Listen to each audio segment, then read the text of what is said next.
What is going on, all-terrain nation? Will it be two-wheel drive? Four-wheel drive. Look who's back. It does not matter what you drive as long as you're driving and having fun with your ride. This is your All-Terrain Nation podcast. I'm your host, David Boyd, alongside co-host Kelly Boyd. And we're here to talk some fun. Tim Esterdahl. Tim with the D. Tim, we would love to have you on the show tonight. Tim with the D. That's right. If the D can make it. Wow. If it can get in there. Don't drop the D. Never drop the D. But anyways, what's going on, everybody? We hope you've had a fantastic 4th of July weekend. Yeah. Hopefully everybody's got all the digits. We do. Yeah, for now. Don't say for now. Well, I got to go to the hand doctor tomorrow. There is that. Got some weird shit going on. Hey, Jack. But yes, welcome in, everybody. Oh, Kevin Hawthorne, what's going on? We got all the classics in here tonight.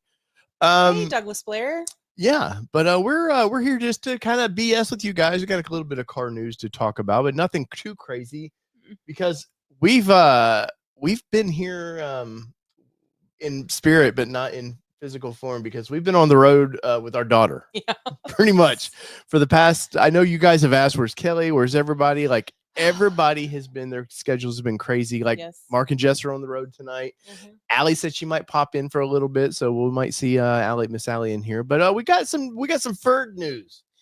We're going to talk about some Ferds and Ferds, and just we're going to kind of take it back to old school a little bit. Just have some fun. There's not a lot. This is the summertime, and it's the middle of the summertime. Not a ton going on in the auto industry, as my buddy Tim with the D can attest to, because that's the word you're looking for. Attest. A doe, a deer? No. A female deer? No. But yeah, so we got some fun things to talk about. Yes, we've done Raptor things this weekend. If you're on Patreon, you got to see a little bit of a heads up what's going on there. And the members here as well got to see what's going on there. But yeah, we're just here to kind of have some fun, bring it back to where it used to be, and with no direction, basically. Great, since that worked out so well for us. Yeah, well, we had a lot more people watching back then. There is that. What's it? He says, you keep mentioning me like you want me to join or something. I know, Tim. It's kind of interesting. So Kelly, where have you been? What has been going on with Mama Bear? Because you and the girls have been, people have, hey, when's Kelly and everybody coming back? And Mama Bear needed kind of a mental break because of softball, basically, right? Yeah, well, it's been softball and work, honestly. Like, it's been busy. I took on a new role at work, and that has been extremely busy for me. So that has been literally, I'm working. I'm trying to only work 40 hours in a week, but really I'm doing like 40 or 50 hours worth of week in a 40-hour week because there's no overtime there. So been working my butt off. If I'm not in the office, I'm at the ball field. If I'm not at the ball field, I am sleeping or maybe a smidge of TV. Trash TV to catch up on. My God. She's been so, and yes, if you're new to the channel, we are an auto news thing, but we do talk a little bit of everything about our lives. Speaking of somebody in the life, I just seen somebody pop in there. We'll bring her in just a second. Yes, Miss over here. I don't know what our Samsung TV brings up now or how you find this garbage between the, what was it? LA Little Women, LA? No, it was.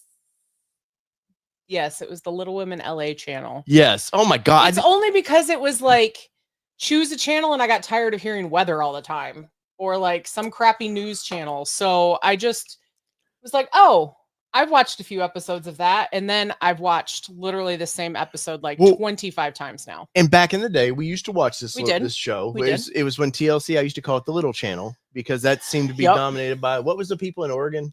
The Roloffs. The Roloffs, which they ended up getting a divorce, which is kind of weird. And it had normal sized kid except for one. Yep.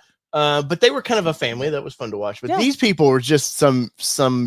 It's Real Housewives meets Little People. Yeah, is really kind of. And there's really only one good Real Housewives. Well, really, it's more like Teen Mom meets. Oh, don't even bring up Teen Mom because she found the original Teen Mom people, and oh my God, I've just got to do this. Hi, Allie. Hi. I need some sanity over here. Can you help me, please? Some support. I'm not gonna lie because I actually like Teen Mom. So. Yes. Oh my God. Yes. Well, see y'all later. Well, I should rephrase that. I like Macy. Yeah, Macy's good people. She was the one from Tennessee, right? Yeah, she's from Chattanooga. Look, I know she actually went to MTSU here in our town for a while. when Yeah, she was I like on the her. show. She's like one of the level-headed ones that I like. Yes. Rumor has it she got Yes. pregnant in Murfreesboro. No, I don't think she got pregnant in Murfreesboro. She got pregnant in Chattanooga because she was Oh like my 16. Lord. 16 and pregnant, buddy. No. She could Anyway. have been up here for a vacation or something. Damn, this Vacation. channel's changed a lot. I know. I know. This is Marital Nation, and we're talking TV tonight. Okay. Allie, we haven't seen you in a while. You've been a little, just a buzzy bee. Shut up! That wasn't even planned. And you've I know you've took over this year the Dunes event, and I know you've got a bunch of with that, but you've just been working your tail off, man. What's going on, girl? We ain't talked to you in a while. Can't say a lot. Well, we know they're saying you've been busy. We'll just say you've been busy. Yeah, no, I've been busy with Ford. It's been a really wild experience. It's been a lot of fun. Anyone who's going in August will have a blast. And yeah. Nice. Well, good, but past that, I mean, you're moving metal, I assume. You're like, yeah, it's okay. The A-Plan for everyone piqued a lot of interest. Yeah. It ends tomorrow. So yeah. Wait, what? Oh, the employee pricing? Is that the A-Plan for everybody. And it the thing is I guess it depends on hey everybody.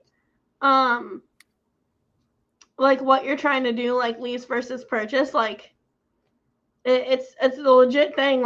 You do get a plan. Yeah. Nice. But yeah. And can we expect the pricing to see? I know Toyota's already showing price increases. Any kind of news with that with Ford? And speaking of news, there's the newsman. It's Tim with a D. Hey. Publisher extraordinaire. I like that. Well, I had to Google how to spell it. But Allie, can we expect the mid-year pricing with Ford? I've seen some of it, and it's not crazy. Like Maverick, Mach-E, and Bronco Sport went up at least. Well, it depends on trim level. It potentially could go up to $2,000 more. Yeah. But some of it's $80 here, $700 here. The most I think was the Mach-E, and I think it was $2,000. Which I have to say now, and Tim, I know Tim's been covering this a little bit with all the news in DC. Mach-E has to be dead now. Lightning's going to be. I know Tim, you just dropped a video, if I remember right, on is this truck dead now? The Lightning. Oh, I haven't got to watch it yet. Literally, we can't keep Mach-E's in stock. Really, that's good news. Because of the programs that Ford has on them for because if I'm in a leasing state, so everyone leases. Mm-hmm. But I had one in transit for. There was hail damage on it, but it's fixed now. But it was in transit for 3 months, and we had 8 deals backed up on that car. Wow. Yeah, well, Allie, I like you a lot, but you're in Michigan, and Michigan it's a very different animal. And that's the thing. It's a leasing state. Yes. Here's the thing: if you pay full retail in Michigan, you are an idiot. There's something wrong with you. I've done 2 vehicles there at full retail, Tim. Let's. We're not from Michigan. The guy at the gas station gets employee pricing. The guy at the gas station knows somebody. If you go in there you don't know somebody, it's you're an idiot. You gotta know somebody. Okay, your Raptor you did. Your Mustang you did not. That's true. Oh, I don't remember what we did. Right. Wow. No, I mean, yeah. No, I mean, everybody's on the X-Plane, right? I mean, the entire state of Michigan's an X-Plane. When I cross the Michigan-Indiana border, I see Lincolns never seen besides at the auto shows. I'm like, holy crap! They actually sell those. Oh my god! People actually drive these. Tim, you're in a state full of there's more cows in your state than people. Probably. Yes. But no, I mean that's very true. I won't disagree with that. 100%. It's a different world in Metro Detroit area.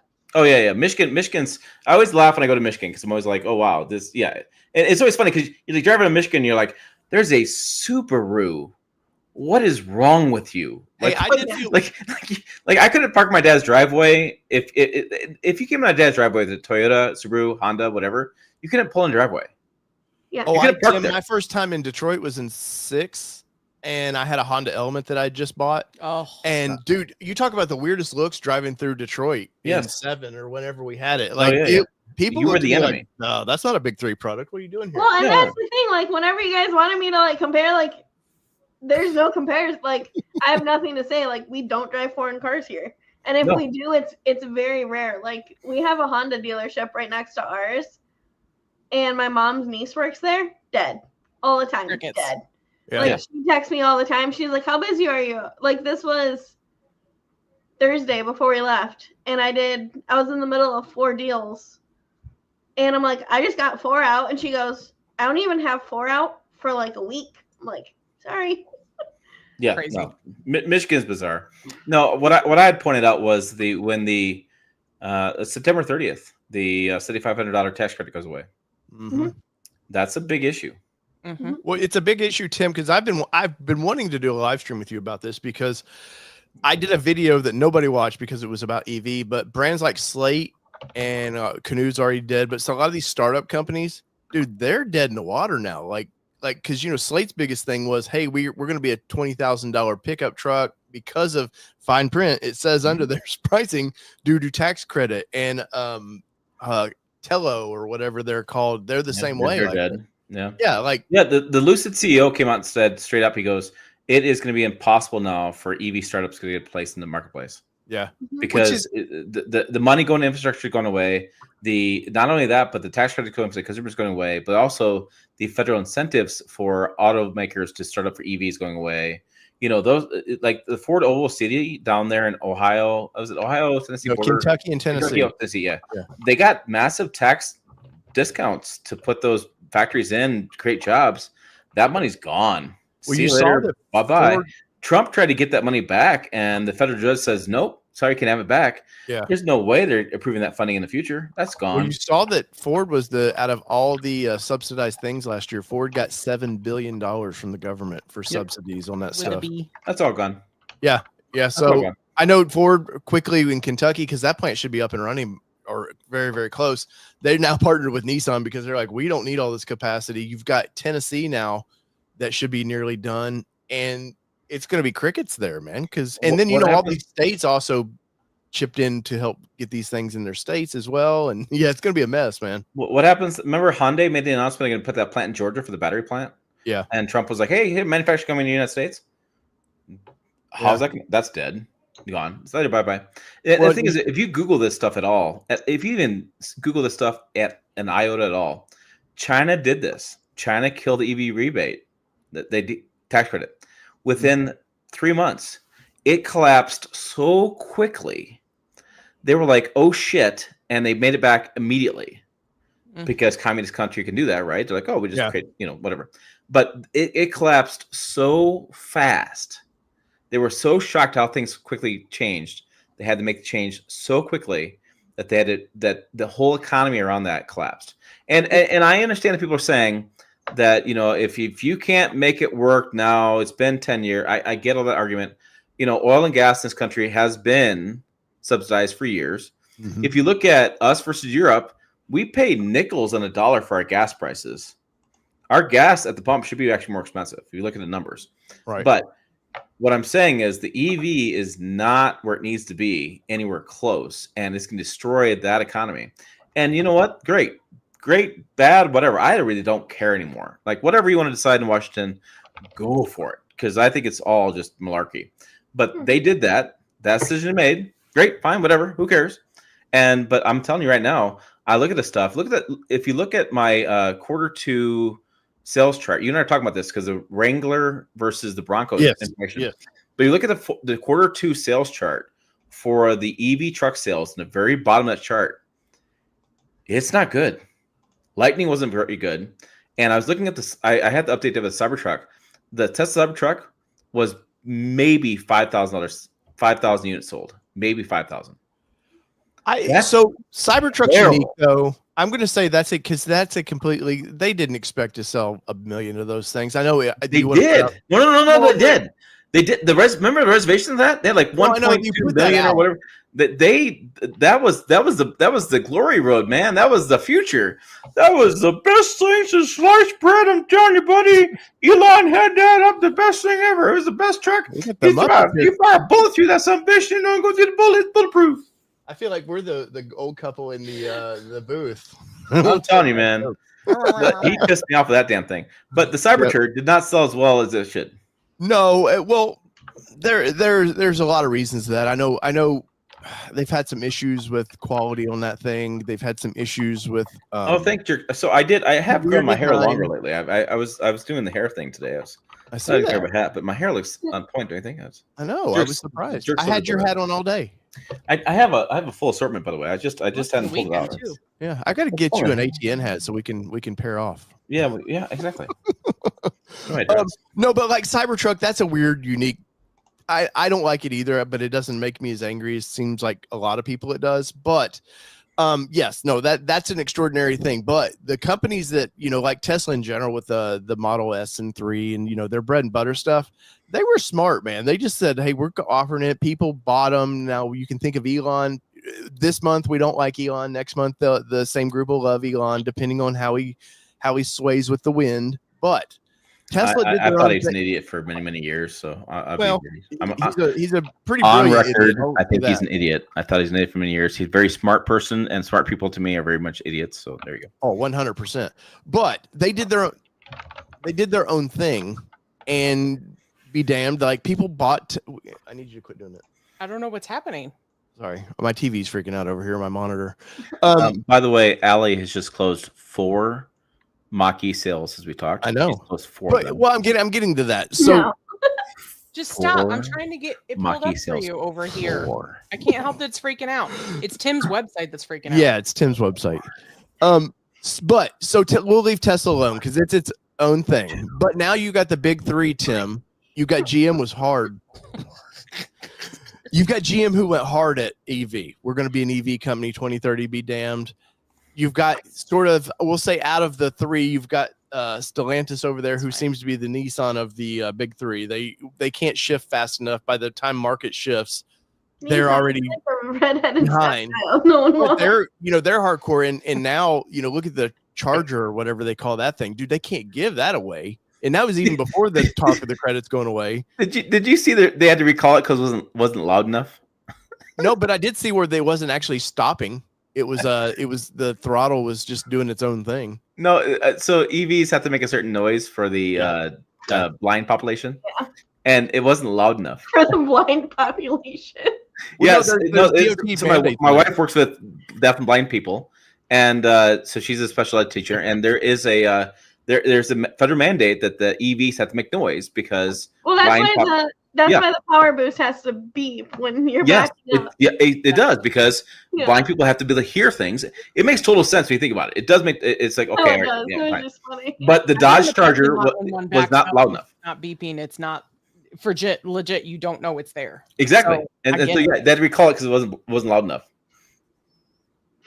Well, I thought they were bragging about how many decibels. It was just as loud as the V8. No, that's a whole nother turd, man. But, hey, I will say this about getting back to what like Ford is doing, like how many Mach-E sales that people are.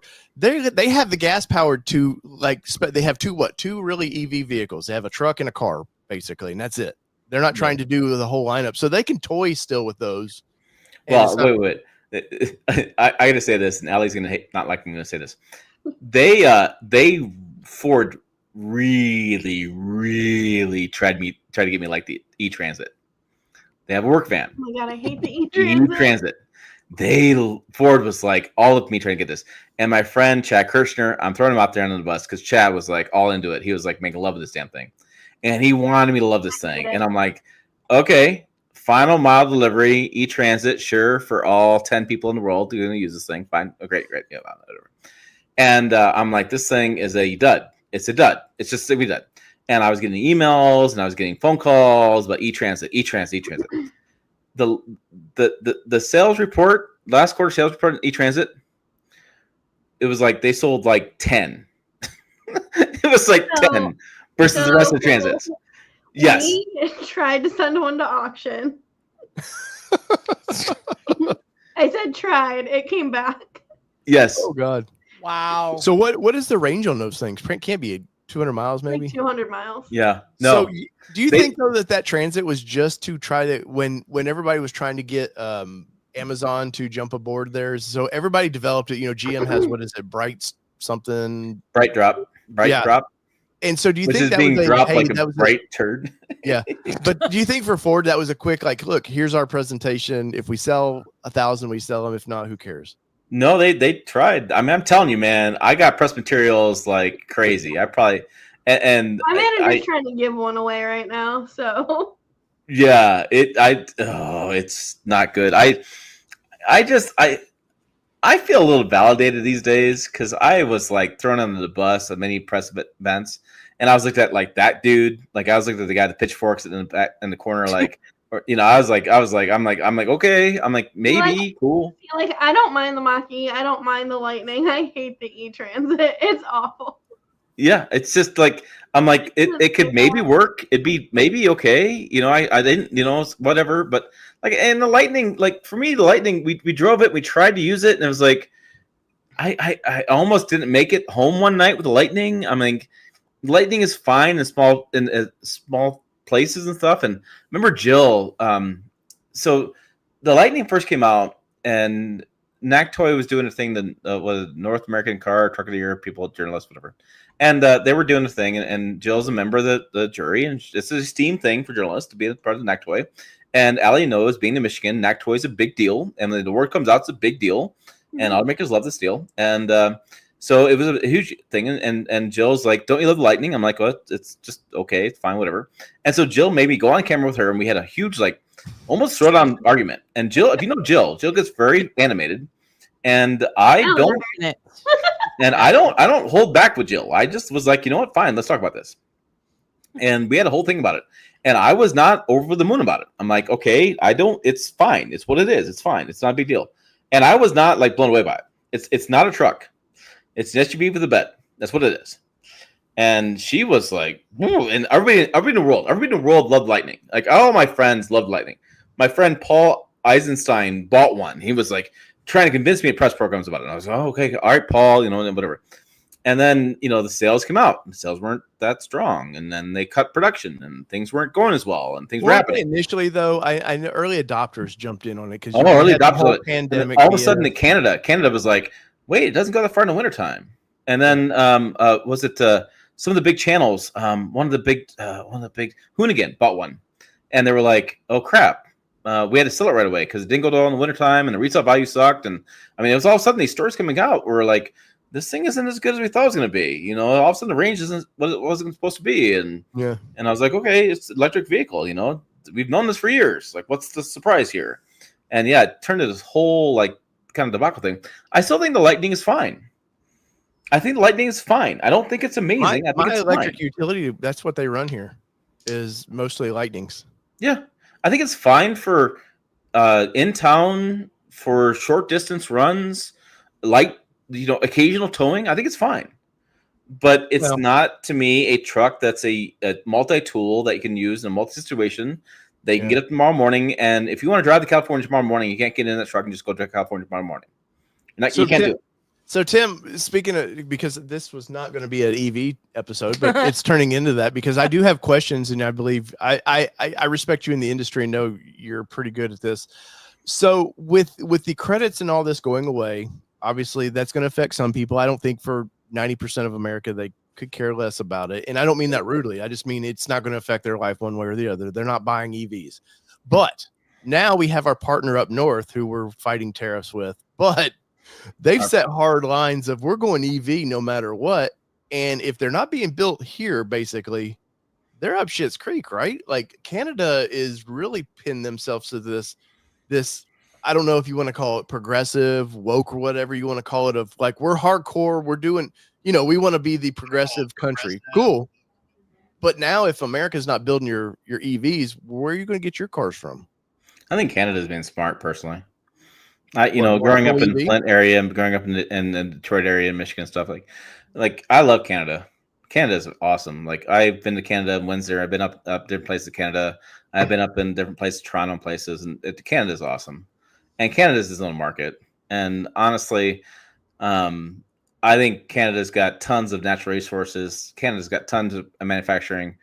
Canada doesn't really need us. They got oil. They got stuff up there. Like I would argue with that. I think they do for cars. They got manufacturing up there. Where? That's not American controlled. They have multiple plants up there. I think they just kick his ass out. What I think Canada. I think Canada is like Canada is like the Wild West. Like Canada's like Wyoming of North America. You know what? Tim's gotten sponsored by Canada. We just didn't know. No, I just love Canada. I mean, Canada's got plenty of manufacturing up there. They have plenty of plants. I mean, they build a lot of. But seriously, Tim, here's my question though, and I feel like you're dodging. And Canada doesn't need EVs. You know what? You know what sucks in Canada? EVs. Because you go to the Northwest Territories. Last thing you want is an EV. But Saskatchewan, you don't want an EV. You're making my point though, and that's my point is besides the big three here who build 90% of Canada's cars, is America does. I know they have some GM plants and stuff, but it's not like they depend strictly on those. Those aren't Canadian only plants building cars. I think we only have one. But with the American government getting rid of the credits here, that's going to affect how the big three affect their sales. They're not going to put a lot of money into EV right now because why? We're not getting the credits we once did. The buyers aren't there just yet. But Canada's hardlined on we're doing this hell or high water. That's my point is no, not really. I mean, Trudeau's out of office. Trudeau was the big pusher for that. I mean, Trudeau's the current guy is too. He said he wasn't changing his policies. I mean, I hope they do. I don't think. I mean, Canada is like Canada. I don't think they're going full EV as much as you think they're going to go. I mean, they do need to change their policies a little bit. I mean, they're very much a throwback in the woods, Wyoming kind of country where they live off natural resources. I mean, I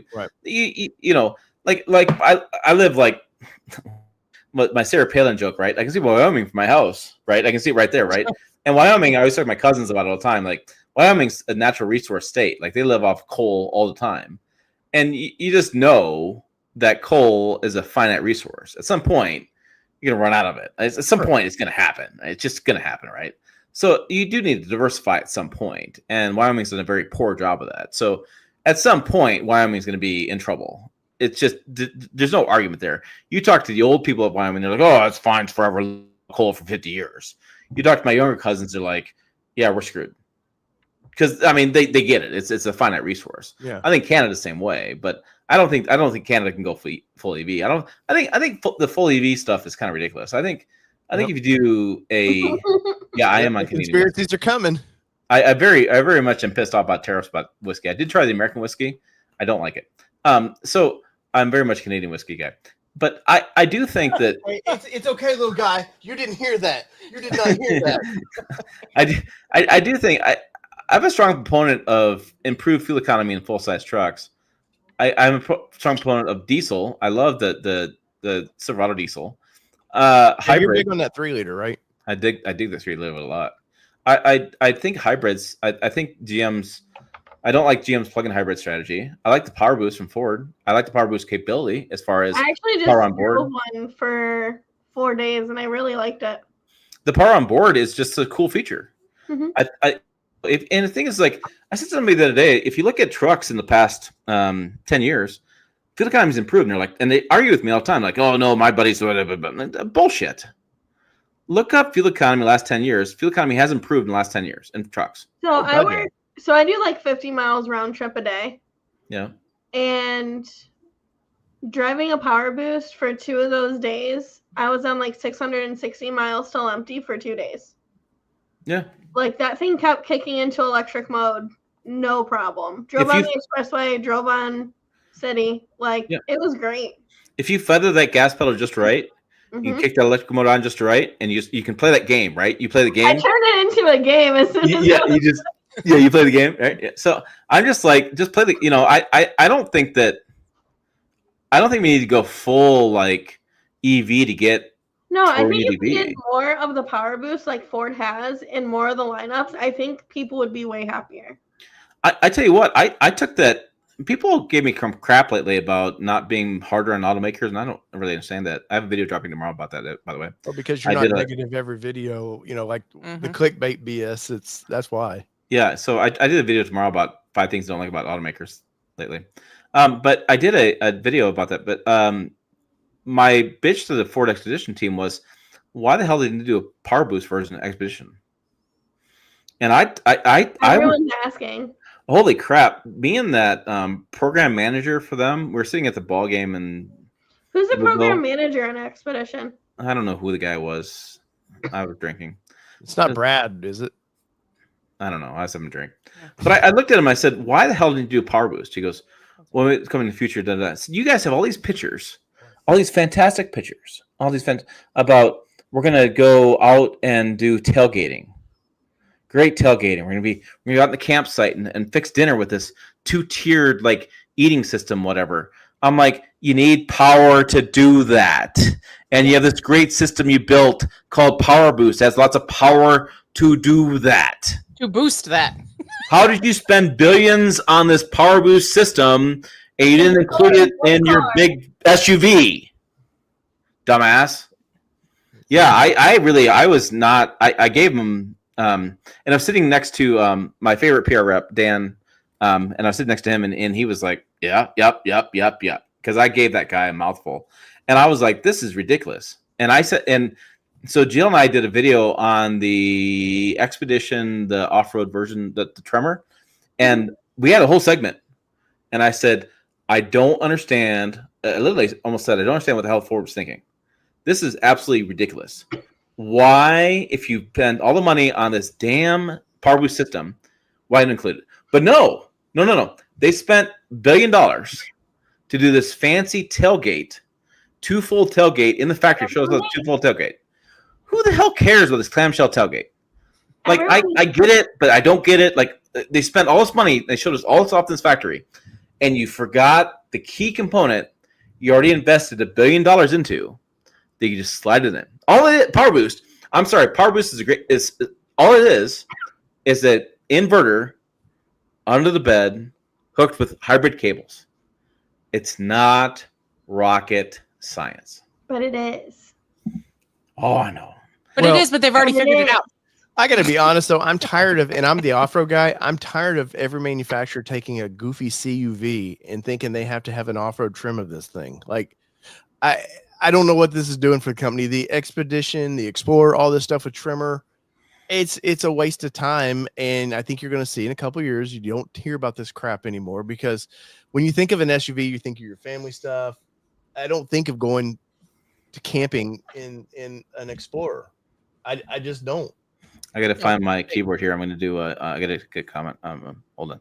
I'm going to go hashtag buzzkill Dave. All right, no, but it's just like what you said. Yeah, I think a Power Boost would be better served in that vehicle, worrying about something like you just said, than it is. But I need to put off-road tires on this thing and call it a trimmer. I don't care about it. I mean, even if you don't do the trimmer, even if you do the XL or XLT or something like that, like I think to myself, like, get rid of the damn EcoBoost in the trimmer, or EcoBoost and Expedition. Yeah, you should offer. And here's the thing, I don't understand with the Expedition. Offer the 5-liter V8. You might see that now. Now we that can barely get a 5.0 and an F-150 anymore. Right. Like, there's been so many order constraints on that thing since like day one. It's ridiculous. I know that Ford has cafe issues. They have meeting cafe numbers, which could be a difference with the new law. No cafe fines, fine, whatever the politicians decide to do. But I just think that, like, you know why the Tahoe wins? You know why the Yukon wins? The Escalade wins? It's customer freedom of choice. You can get in a 6.2, a 5.3, a 3-liter diesel. You can get different engine choices. Customers, at the end of the day, want engine choices. And Ford's like, here's an EcoBoost. That's your own choice. Well, but I think there is still so much fear about turbos out there. But they're so set. Ford is so set with this. We're going to put a 2.3 in everything, and it's their base engine for hybrids now. I think with the truck, I think you eventually, like Ranger, you see it in that. I think Bronco, in a year or so, that's the only engine option you get. You get a 2.3 or you get the 2.3 hybrid, and then they save Raptor if you want the bigger engine. That's it. Like, they have this weird hard on for the 2.3. That's our only thing we can do. I don't know if it's the emission numbers on it. I mean, obviously the 4-cylinder, but they are very steadfast with that. But you saw, Tim, you did a story on it, 10,000 pre-sales on Dodge Ram over there real quick when they were like, hey, we're bringing look, we made a mistake. We admit it. We're bringing so the V8, the Hemi is funny. And Tim Kaniskis saw it. You know, he told us at the press conference, he goes, we're going to sell 10. He's like, we're going to sell 10, 12,000 immediately off the bat. Right. Yeah. You know what that is? That's all dealers. Oh, sure. Dealers are going to order these like crazy. They put them in a lot, thinking people are going to want the Hemi back, right? It's going to be that first initial batch, right? And we're going to see that go in initial batch, and then you're going to wait about 2 months, 3 months, 6 months. It's going to be the next year. Next year is going to tell you how much consumers want the Hemi. Because if you look at all the metrics, the Hurricane outperforms Hemi in all the metrics: performance, fuel economy, towing performance, offline speed, all the metrics, highway passing, all the metrics.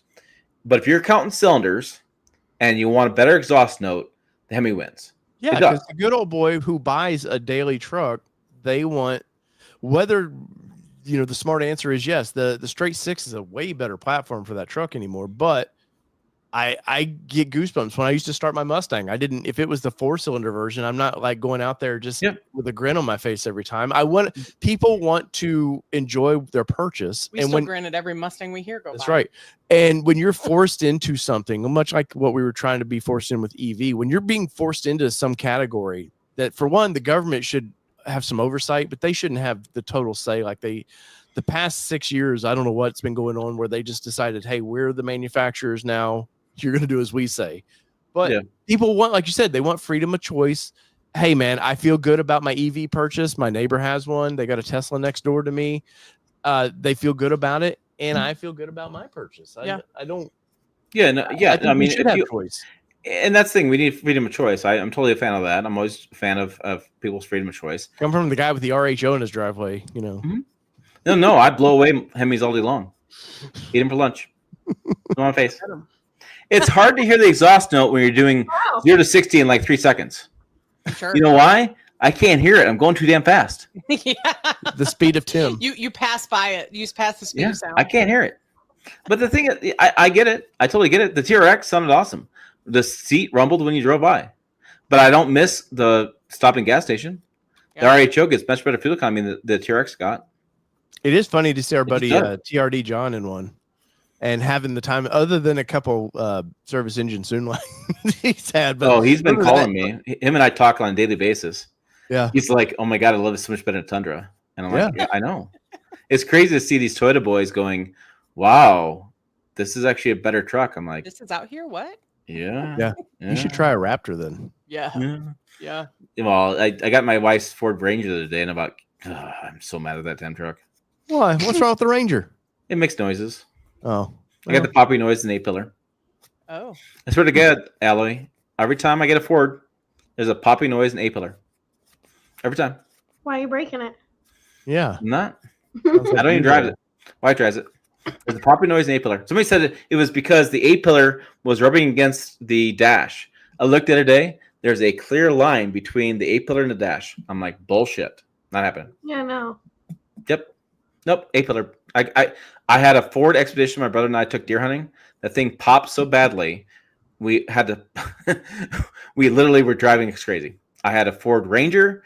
The Ford Ranger right now pops A-pillar. My Ford Power Boost A-pillar, both sides popping noises. Now I'm gonna have to go on on a few test drives, see if I hear something. Have you know what's funny was about your issues, Tim? The Ford Expedition, drive right at the plant in Louisville. They had a course outside. They took every Ford Expedition out on a rattle, shake, and roll course to listen for a popping noise in A-pillar. And I was like, ha ha! Not just me. I was just there to prove everyone wrong. I'm telling you, I got popping noise. I don't know. I'm very disappointed you were in the home of bourbon and didn't go see any of it. I was disappointed. He likes Canadian whiskey. He doesn't like. No, but I'm disappointed. Ford had a drive program there, which we didn't get the invite on that one. But I'm disappointed that they didn't include bourbon somehow into that. No, we did. We did. Castle and something or other. Oh, Castle and Key. Yeah, we did Castle and Key. Cool, but the alcohol's terrible. It was mixed into a drink. It's good. Hey, the vodka. You open the vodka up and it takes you right back to flashback to 2020. Yeah, you're like, oh, this is what the Mexican restaurant had as their hand sanitizer in the restaurant. Like it was bad. Yeah. Wow, you guys enjoyed COVID. Well, so it's funny because even Sydney said, Oh my gosh, that reminds me of 2020, and obviously she's Back when all the almost alcohol- 15, so it's not happening for her. Cool Jack building, Evans- though. Very cool building. Jack Evans says this 2024 Ranger does not make any poppy noises. I guarantee you, if I got in your Ford Ranger, it would. I'm telling you, I have the market Never death think on that me. it's with you. I'm telling you, every time I get a Ford, after like a certain mileage number, after like a now few there's a thousand mileage miles, number involved. it makes noises. It's the altitude change that makes the Yeah, altitude change makes a poppy noises. I've been on forums and people say the same thing to me. They say their Ford makes poppy noises. I'm telling you. The only issue, I mean, I just started having issues with my Bronco with the stay bar disconnect, but that's about it. Popping. It pops. I'm telling you, it pops. It's doing something because it keeps telling me not to drive over 20 miles an hour. Like, well, Maybe it knows your driving history. Oh, it says Allie's driving. Don't go over 20 miles an hour. What are you doing there, Allie? a lot. Hey, Allie Allie, might how's take your us pup? to, How's your Hollyoaks. pup? She's good. How's the pup update? Yeah, I was going to ask how the pup update was going. She's living her best life. Good. Good. Well, Tim, so you've I haven't seen you really on many trips going on, man. What's up thank with this? God. You've been doing TikToks and stuff from your desk. Yeah, there. you just got done in Michigan. I know, 16 I days. literally missed you by like a week. I know, you were like this way, that way. Yeah. So here's my new plan. I had a camper. We went for 16 days because I had a Ram event, and then my wife was out at a deaf blind camp. And she flew in the Monday after. We did a trip to Wisconsin around the back of the boat. Here's my new plan, Dave and Allie. I have it figured out. I'm going to stop doing press trips. Why'd you go blurry? I don't know. It's bad too. Yeah, you went really bad. You went out of focus. I don't know. Maybe an improvement? I'm not really sure. Just know I didn't say it. I didn't say a word. I didn't say a word. Okay. Well, we might have to reset this. 1 second. Keep talking. Ignore me. There you go. You're good. There You're you good. go. Yeah, you're good. So here's my plan, Dave. I've been thinking about this quite a bit. So I have to go, I should go to SEMA. Mm-hmm. Yep. And you and I've talked, and I loathe Las Vegas. But you do like me, in and out, like just. No, I loathe Las. Like I really. I'm not a Vegas guy either. Really. So here's my plan. I'm gonna take my camper. Ooh. I'm gonna camp north of town. In Vegas. I'm gonna drive in, do SEMA for a couple hours, go north to my camper, go play golf at Paiute Golf Course, which is amazing. Hang out, have a steak, have some whiskey. Next day, go do SEMA for a couple hours, go back, golf, steak, whiskey, haha, and then drive back home. Something now. I'm telling you. And then Texas Truck Rodeo, don't fly. Well, I can see for that one. Drive down. I camp. Say that really shitty hotel we stay at all the time, right? I camp there. Be there again. I'm telling you, I camp. I'm trying to do somewhere else. And I can camp and not have to get a press car from the airport, doing that BS, and I can drive back home. I think it would cost me the same amount of time. Not time. It would cost me the same amount of money it would take to fly and hotel, and have my camper with me. And you're driving through the shittiest part of America to get there. So what? I have time. Sorry, Oklahoma, Kansas. I love your state, but I hate the road. No. I can stop in Dodge, Kansas, and have Taco Bell or McDonald's or something. It'd be great. Okay. That'll be great. Jack, I'm telling you, I could do this, right? I could do it. It'd be fantastic. Yeah, I'm not doing Tent City. No. Vegas. No. And it's not. And deal me in. It's not the alcohol. She's not blurring my end. No. I'm not. It's not much alcohol. So I'm telling you, that's my new plan. My new plan is no flying, no fancy 16-star hotels. I just get a gas card Automaker. Say, just give me the gas card.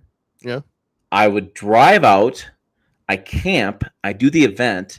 And I take my sweet ass time. And You sound like some old journalist we would have met at some press event. Me and you, that would be like, yeah, back in my day, we just used to do this, and yeah, I'm living out of my camper now. I'm turning into John Madden I'm telling you, I'm taking my bus tour of the country. If you can get Outback to sponsor you, it'd be great.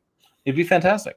Yeah, it would be. No, I'm totally done with these press events. I'm totally done with this rigmarole and come have whatever. Truck plus SUV talks. Plus camper. Plus camper. You better buy that URL. Dude, I'm doing like a 40 foot by 20 foot sticker on my back of my camper. Okay. IRS can kiss my ass. You'll and write print the it whole damn thing yourself. off. We've noticed. No, I'm gonna write the whole damn thing off. IRS kiss my ass. There you go. Well, there's nobody there at the IRS anymore. I thought I just write the whole thing off. Everyone got fired, so it's fine. Yeah, it's fine. So that's my plan. I'm gonna totally do that. I'm gonna skip all these people online going. You got this free press trip. You got your bra out, all this stuff. Tim. Telling you. Just to like get the week going.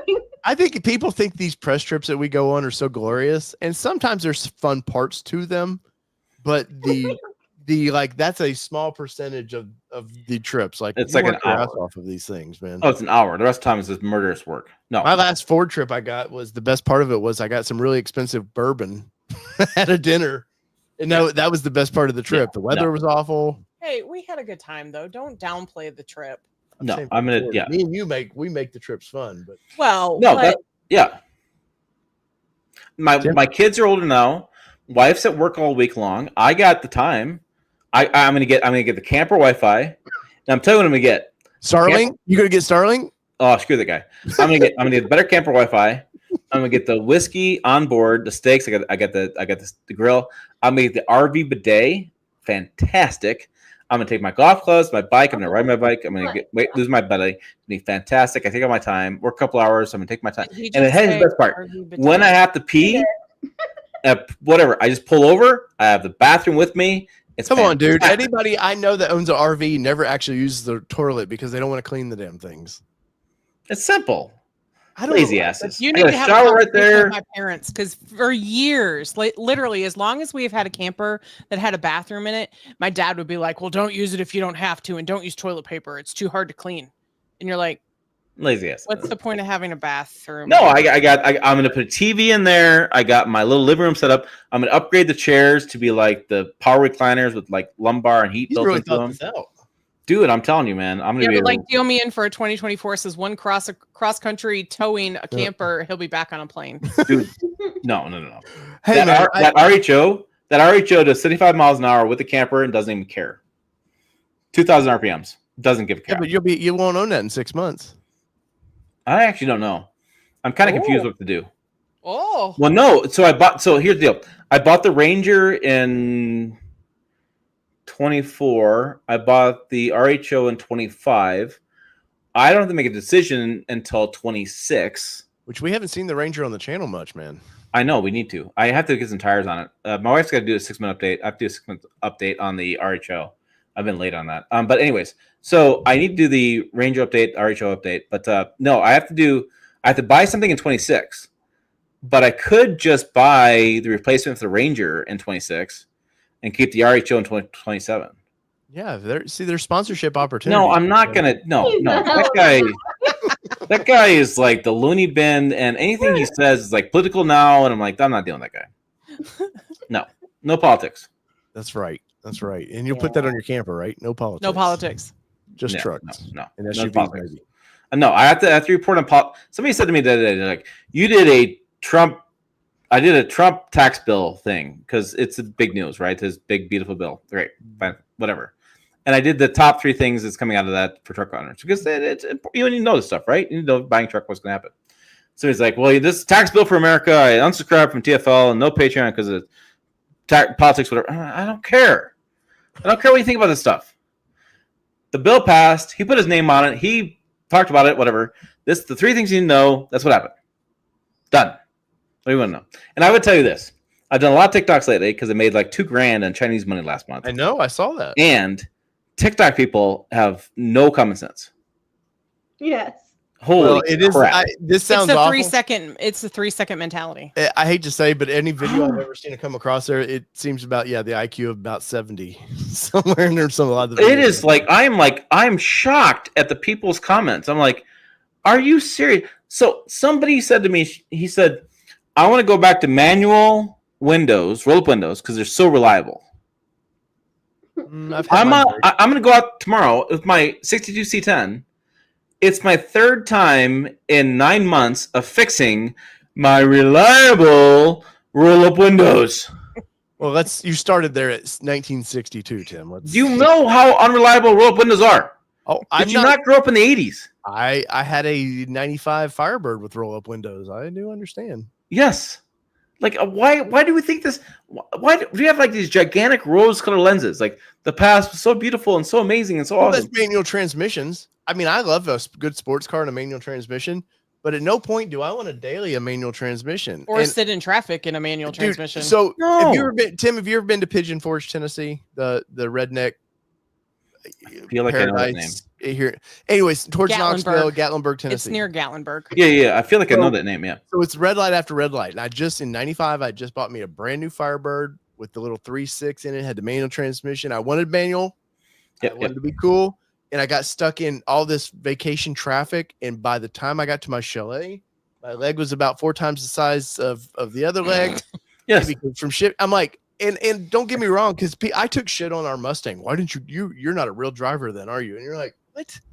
No. The paddle shifting on the Mustang is so much better than any. Oh, it's so incredible. Yeah. Yeah. Can you imagine a Lamborghini going back to manuals? Like, we found out it's better.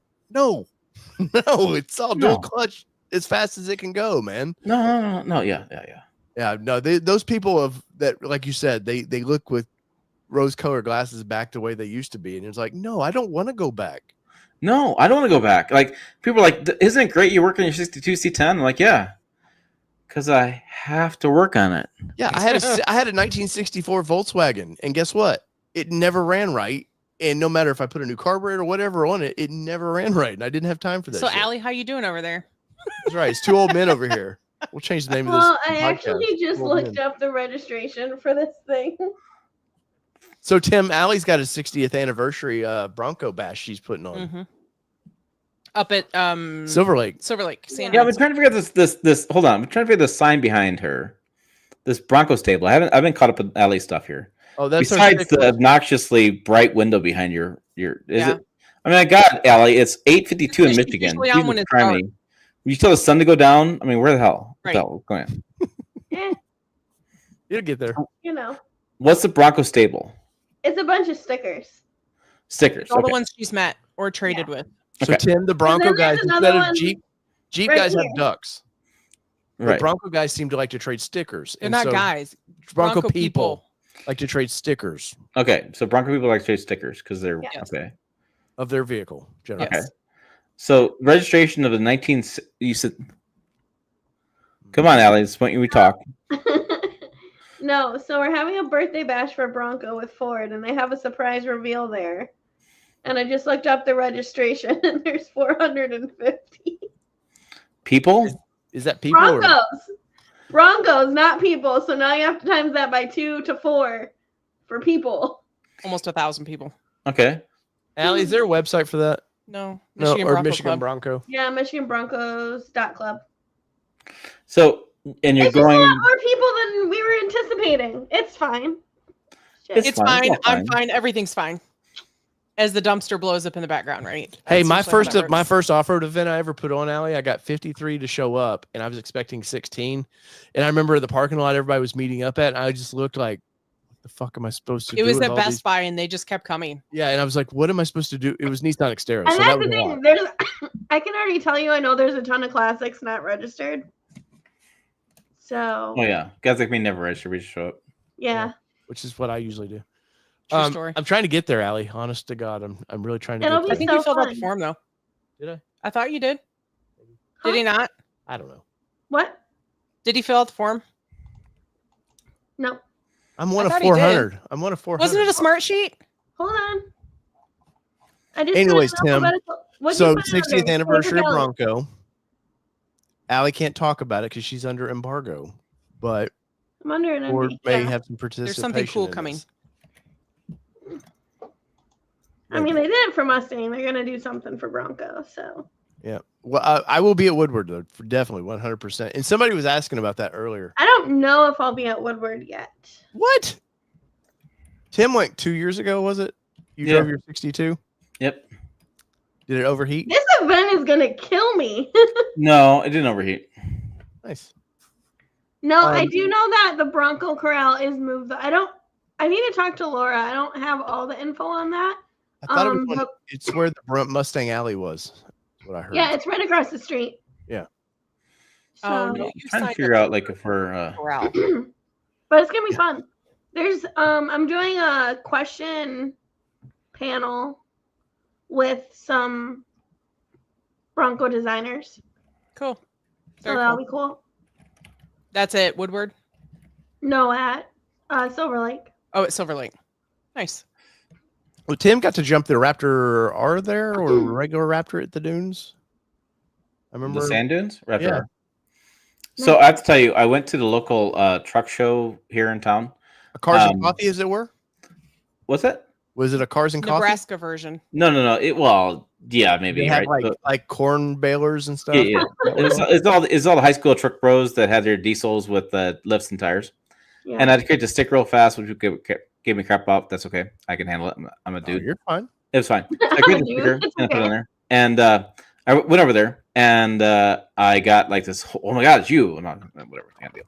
But I was sitting there talking to the guy who owns a local car dealership in town, like used car dealership, small thing. And introduced me to his guy who created this event, this young teenager.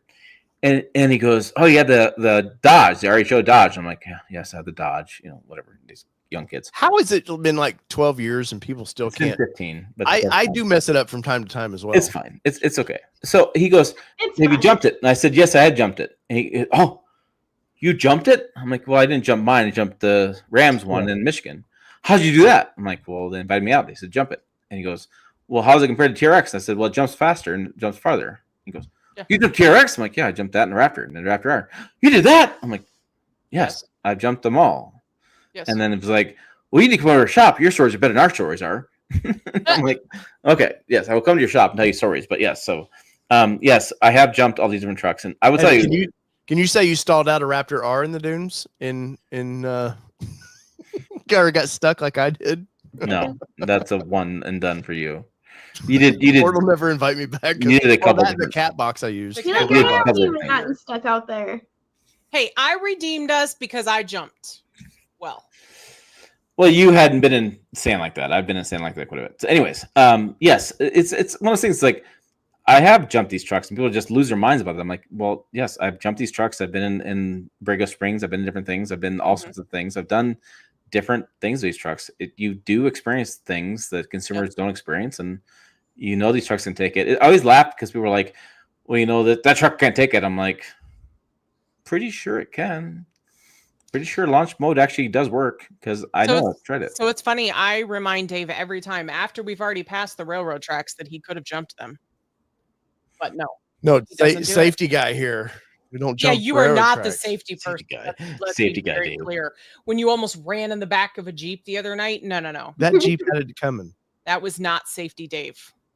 Oh my! I have a Raptor, man. I'm going to use the Raptor. It has special brakes. Both Sydney and They're I were magic. like, "Oh my God, we're gonna die!" They're magic brakes, Tim, and they stopped us. No, they didn't. You got over just in time not to ram in the back. I told a story on TikTok in a video, and I said I was driving my dude Tundra home, and I was driving through Dallas, and it was late at night. Well, differently. It wasn't late at night. It was like 6 o'clock at night, and I've been driving for like 8-9 hours, and I had to eat, and I was starving. And I was like, I gotta eat, and I'm looking around, and you're driving, look around Dallas, and I'm by myself. You're trying to find anything to eat because you're starving, and on the highway. And I came around this corner, and I didn't notice RBO stopped in front of me, and the truck hit emergency braking. Oh yeah. Emergency braking kicked on, the lights turned on. It saved my butt, saved my new truck. And I said, luckily my truck had it, and the safety feature. And this guy's like, well, trucks shouldn't be more expensive because dumbasses like you weren't paying attention, and you're causing trucks to be more expensive. And I'm like, I'm the problem. yes, thank you for calling out my stupidity. Right. And I'm the reason why trucks have grown 30% since COVID. Yes, I'm the problem. Well, Have you never made a mistake in your life? Like, have you never? Yeah, I mean, we drive. Like, I drive. I've driven. I was thinking about the other day. I've driven in probably 30 some states. I haven't done all the states, and I've driven in multiple countries. Like, mistakes happen. Well, and it comes back around to rose-colored glasses, right? Because people think everything that they've ever done, they don't think about the errors they've made over the time. Like, they're not human. Yeah. And Tim, the point you made about driving through Dallas is that safety feature could have potentially saved. We actually had a dad and son, adult children were actually coming down for their the daughter and grandchild's softball tournament down to Nashville from Indiana. And drunk driver ended up running right in the back of this couple and ended up killing both of them. Had he had that emergency braking, he potentially wouldn't have happened. So these are things that are saving people's lives. Yeah. No, in the long run. And when I bought that Ranger Raptor from Allie, I left her dealership at like 1 a.m. or whatever we left that night, Allie. And I'm trying to get down to East Tennessee. And by the time I got to Toledo or near it, like I knew I was tired, and the truck, the safety features lane was was and I did not like that feature till that night of going, okay, I get this now. It's for when you're tired, like when you're alert and wake, accidents don't generally happen, but it's when you're kind of distracted, kind of off or aware. And you're not where you need to be. You're in a weird place. You're not in your home state. Things happen. Like, and I was legit. Had flown down that day. Had bought the truck. I was super excited. Had filmed the video. I had done the stuff. I was worn out creatively. I was driving, trying to get some food. I was trying to eat. I was trying to make my plan together. How to sleep that night. I had lots of stuff going in my mind, and it legit saved my life. I mean, it saved my life in the truck. What he's not saying is, I was texting Tim the whole time, going, "Hey man, I want to help you film this video. I want to do all this shit." And Tim's like, "I mean, down. I don't like." He's like, "I'm driving. Shut up. Leave me alone."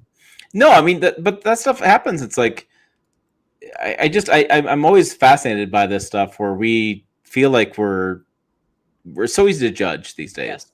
100%. So easy to judge people online. It's like, TikTok is especially great for that, because I said I cut my 5 good 5 bad video of the Bronco Raptor, and I cut it into a short, and I was talking about the 3-liter and it being in the ST line up Ford that they use in there. And this dude's giving me shit about, you said ST line. Well, the ST line's got the 2.5 in it, Explorer, blah, blah, blah. And I was like, Jesus Christ, dude, back the fuck off, man. Like, I said ST lineup. I didn't say the ST line, as in that's the only thing. Like, people are so nitpicky. I've never come to this fucking job. Like, I've never wanted to meet like YouTube commenters in person. Like I've wanted to meet TikTok commenters in person. Because you want to show them what real life is about. I've wanted to meet them in person. Dark alley, pipe in my hand. I was gonna say a baseball bat. Yeah, I really have. I'm just mystified by this stuff. I'm like, is that really your viewpoint? Are you really like? Yeah, I'm not on that side of TikTok, so. I had a guy the other day. He said, "I just want to get keyed ignition back." No way. I'm like, are you serious? My company vehicle right now has keyed ignition. You know how I despise that? Do you not remember? You remember 70s and 80s vehicles when the keyed ignition tumblers would wear out? Yeah. You put the key in, pull the key out. Yeah.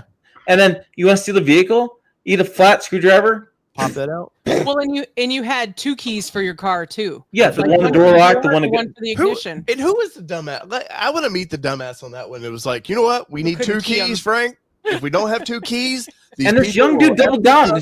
This young dude doubled down. He goes, well, with all these thieves who are spoofing the key fobs and stealing cars, and automakers doing nothing of it, we need keyed ignitions back. Right. I'm like, this is not gone in 60 seconds, bro. Yeah. This is not a Hollywood movie. That shit doesn't happen. Oh. Dude, my 22 GMC Canyon right now that I'm driving around in has a keyed ignition, the Elevation Edition. Nice truck. I really have grown to like this truck quite a bit. The Ranger when we went and saw it had a keyed ignition on. Yeah, the XLT Ranger has a key. And you're like, why? Yeah. This is dumb. So the funny part was when I was doing a lot of freelance, I bought a mailbox, a keyed mailbox, because I was getting checks in the mail. Yeah. And I wanted to make sure I had a key for the check in the mail, right? The safety feature. Well, here's the problem. The key for the mailbox was the same key Come here, Brooks. for my 62 C10. Huh? So I'd go to check the mailbox key and have the wrong key to check the mailbox key for my truck. It was the same damn key. Same key size, same key everything.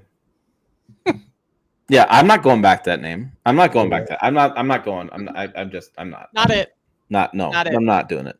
And then GM. So I pointed out, I said, do you not remember GM's keyed ignition issue? They had a huge recall. They had huge issues. They had all these keyed ignition going on. Dude, I'm like, I'm not going back to that stuff. Not happening.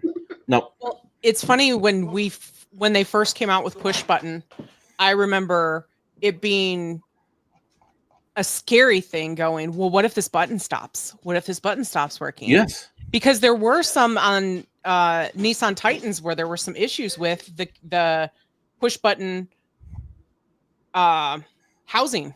Something in it. I don't remember what it was, but you might remember, Tim. But yeah, I remember there was going, a lot of we would be stranded somewhere. Like if we couldn't do that, but at least if we had a turn key, it would work. And it's crazy to me now that we're like, please don't give me an actual key. Like we need to do push button. And I've realized how snobby I've become with a push button versus having a key, because I have my purse that I keep my keys in, and I literally just get in the truck and push my button. But if it doesn't start, then I know my keys are not with me. Like it's crazy how that happens in my world now. But before I'd be like, oh, I got to get my keys out and make sure that I start the truck and whatever. So, well, it's funny for me, like getting in some of the trucks at work, because we still have some Super Duties with turnkey. We still, I mean, they're base, but like our chassis and yeah, sure, stuff like that. Like I'll go to get in it to like push the button, and I'm like, I have the wrong key. I'm like, be right back. Like, hold on. Especially like, obviously, I haven't had to deal with it in a while, but like winter. Like whenever we go to move the lot, we will literally get Ziploc bags and throw all the keys in it for each row. And you have one person go in every single car with the bag of keys to move every single car. Well, and speaking of these guys pointing out that Ford Pass uses my phone, we talked about this at 4th of July with my uncles, and there was a conversation about one of my cousins bought a Tesla, and Tesla's got the credit card as a key, right? And it was like, all right, so what do you do with that? And my uncle was like, all right, so what if you fell down and you dropped your phone and you fell into the ditch and your phone like fell down the ditch past you and you couldn't get your phone, but your wife needed to grab you and take you to the doctor and you couldn't find your phone and need to get in your vehicle and drive you off. And I was like, well, what if the keys were in your pocket and did the same damn thing as your phone did? Right. Like, hello. And I'm like, also with the phone as a key, you could also just press a button and share your key with your wife, and you both have phones that have keys, and also you have a physical card as a backup for a key in your house. Oh, I wish my keys would go away. Honest to God, like my phone, like, and I know your favorite person, Tesla, does this now, like that your key is on your phone. Yeah. And it's brilliant. Like I love that I can, with my phone right now, start the vehicle, warm it up, whatever I want to do. I had a Rivian, and Rivian was like, please don't bother with our key card. Yeah. Please just download the app, sync your phone to our vehicle, and please leave the key card in your house. Yeah. Like, they're like, please don't bother with a key card. It's too finicky. Just don't bother with it.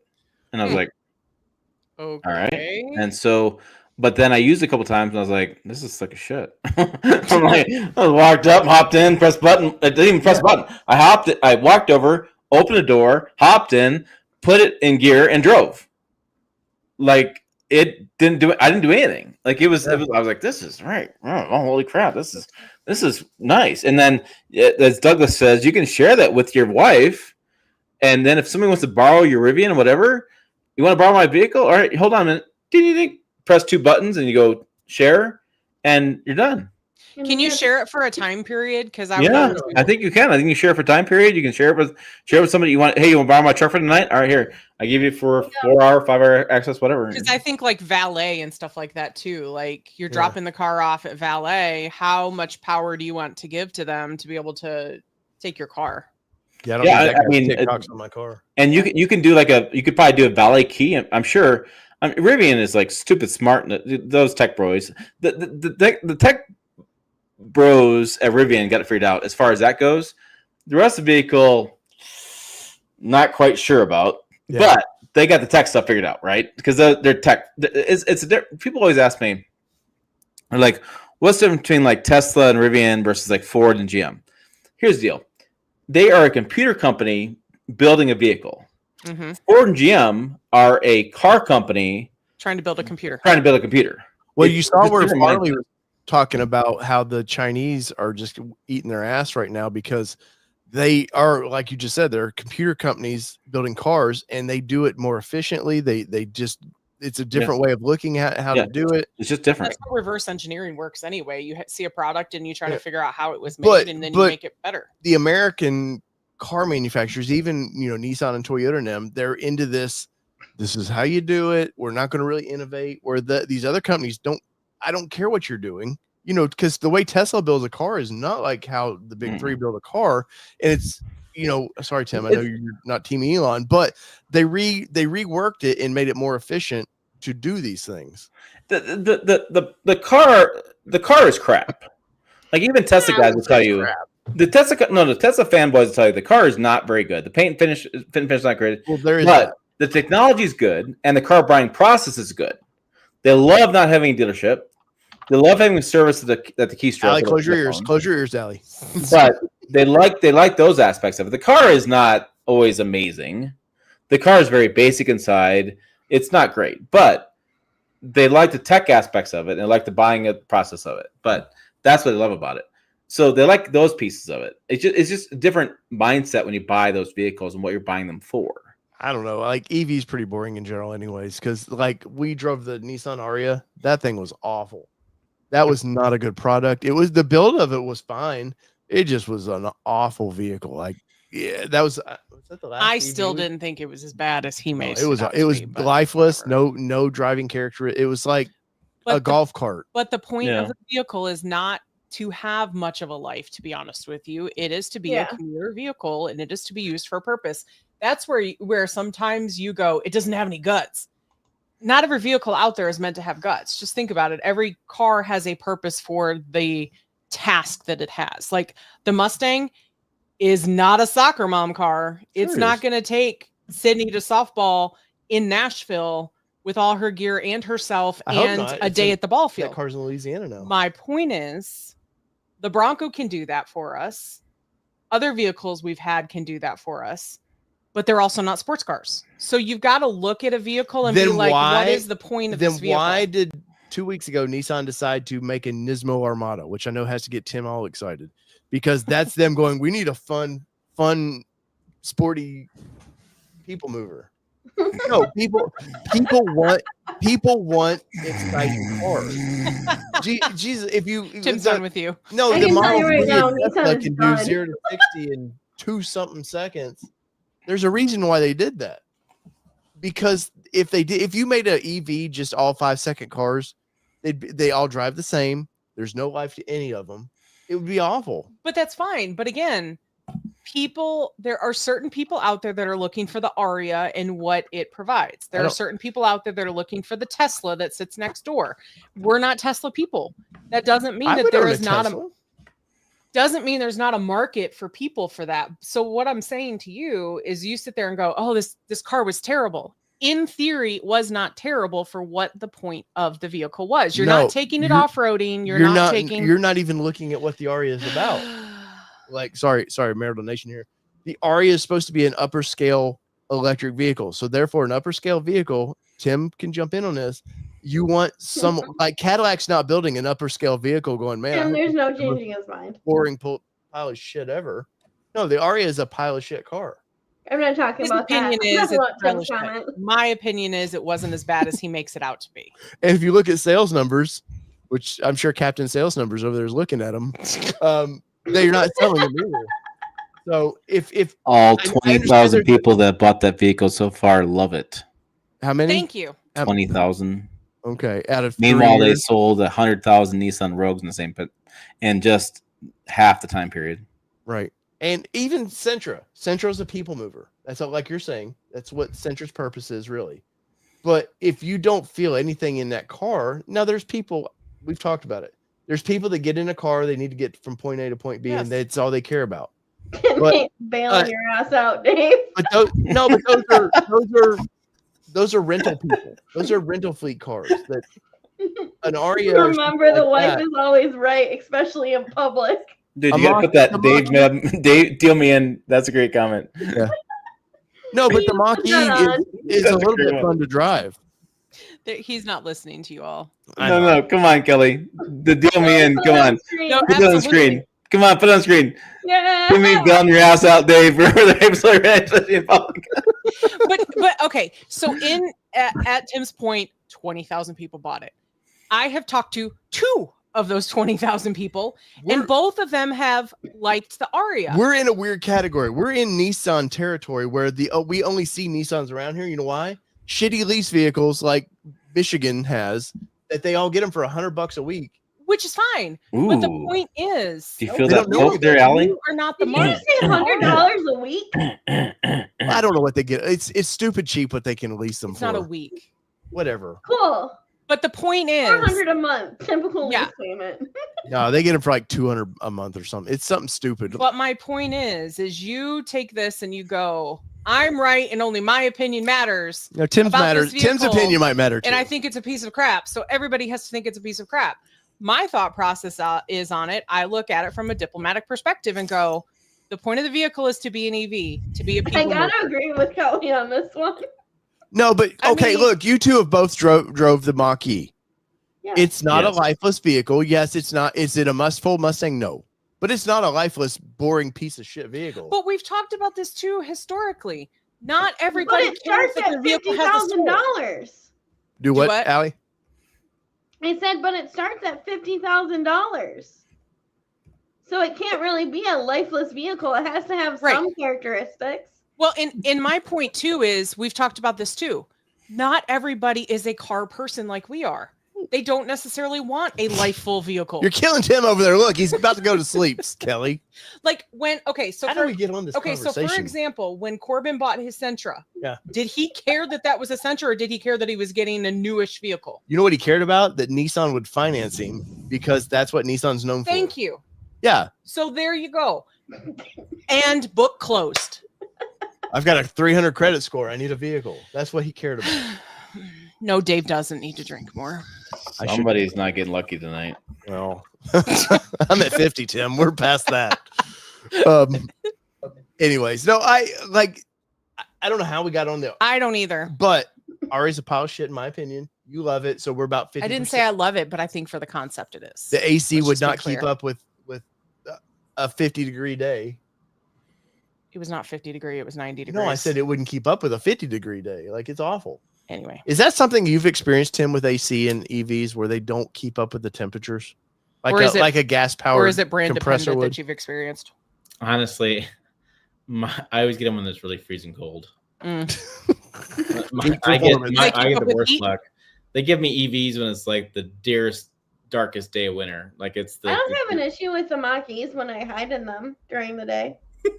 You know why you can hide in them? Because nobody wants the damn things. I had a hard time with the Aria because of the range in the wintertime. I remember that explicitly. I was trying to drive to the airport, and there's 200 some miles of range, whatever it was, and I made it 90 miles and had to charge because I couldn't make it all the way another 100 miles.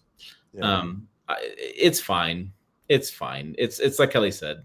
It's a commuter vehicle. It's an A to B point car vehicle. It's not something people are going to aspire to. But it's also 70 grand. So that's not a point A to point B. Well, it's the Tesla alternative, right? Mm-hmm. It's the vehicle that I get a Model 3 for 45 though. But I think and it's a nicer vehicle. I don't think it is. I tell you what, I've got a point A point. We need a good cop, bad cop video. No, I understand. I've been in Teslas. Besides the Model S Roadster, I just don't think Teslas are over the moon. I think they are an aspirational vehicle. Cadillacs. They remind me of the Nike shoes, 1990s. Or we had to have a Nike shoe, and I think they're the same deal. Yeah. And if people want to be different, they want something that's a little bit different, and the Nissan Aria fills that bill. Yeah, Fubar Medic says, I love my 19 Titan, would love a chance to buy a new one in a couple of years. Well, we loved our 19 as well. Yeah, good luck. No, I think what makes the Mach-E interesting is the Mach-E has really great character lines for styling. It's got the bigger screen inside. Yeah. It's interesting to drive. I think the Rally Edition I had recently was fun. It looked fun. My kids loved it. My kids loved the way the styling looked. Yeah, they loved the Rally Edition. My kids were like, wow, Dad, what's that? I mean, it was a head turner for him. It's so different and unique. It's just I really like the car. I know Tim really likes his too. Yeah, I was gonna say, Tim, a Ford video guy, Yeah. had actually mentioned, Dave, he needed to have you drive his Mach-E. No, I'm Rally Edition. I really looked Yeah. at leasing a Mach-E because for daily use, if you could get one for a couple $100 a month, like that's a no. Me and you and Allie talked about this one time about Sydney a first car. Yeah. No, I'm not like I'm Yeah, saying EV in general. The Aria would be the last vehicle I would choose in that category, in Which that is size fine. of vehicle. I wish that Ford had not done the Mustang name on it. Yes. Just called it a Mach-E would have been great. And I know why they did it. For me, like working at a dealer, because like whenever we talk about Mach-E, it's never Mustang Mach-E. It's always just Mach-E. Yeah. So like whenever people say that, I think it's really funny because like even in our training stuff, like when we go to look for a car, so we have something that's like vehicle locate, it's not Mustang Mach-E. It's just Mach-E. That's it. Well, and I think the problem new hires are like, I got to put in Mustang first, right? No. New hires are like, I got to put, it's like, I got to put because it's if you guys like Mustang, it's just Mach-E. Right. Yeah. Well, and I think when it first came out, I think that's the kind of like, no offense, Bronco Sport people, but kind of the same thing happened when Bronco Sport came out and people were like, that's the Bronco that we've all been waiting for. Oh, for sure. So when the Mach-E came out and people were like, this is the new Mustang, you just killed it. Well, it's so $1 billion branding. Yeah. So, I mean, I think that's the problem that people see by calling it a Mustang Mach-E from a model perspective, even though Allie, you don't look at it as a Mustang Mach-E, you look at it as a Mach-E. There's still that marketing out there that it's a Mustang. Oh, yeah. And speaking of things people don't like, this come to me. This is something I predicted for a long time. And this comes to us from Tim Bars with Long MacArthur Ford there. The Bronco Sport freewheeling is discontinued. Oh, darn. Oh, man. God damn, this thing was ugly. I'm so sad about that. sad. We ended up removing the stripes off of like 6 of them. Yeah. Did you really? Yeah. Just to sell them. Wow. the wheels are awful. I could deal with the sunset on like a black. See, like I don't mind the full size. The Yeah. full size Freewheeling freewheeling. package.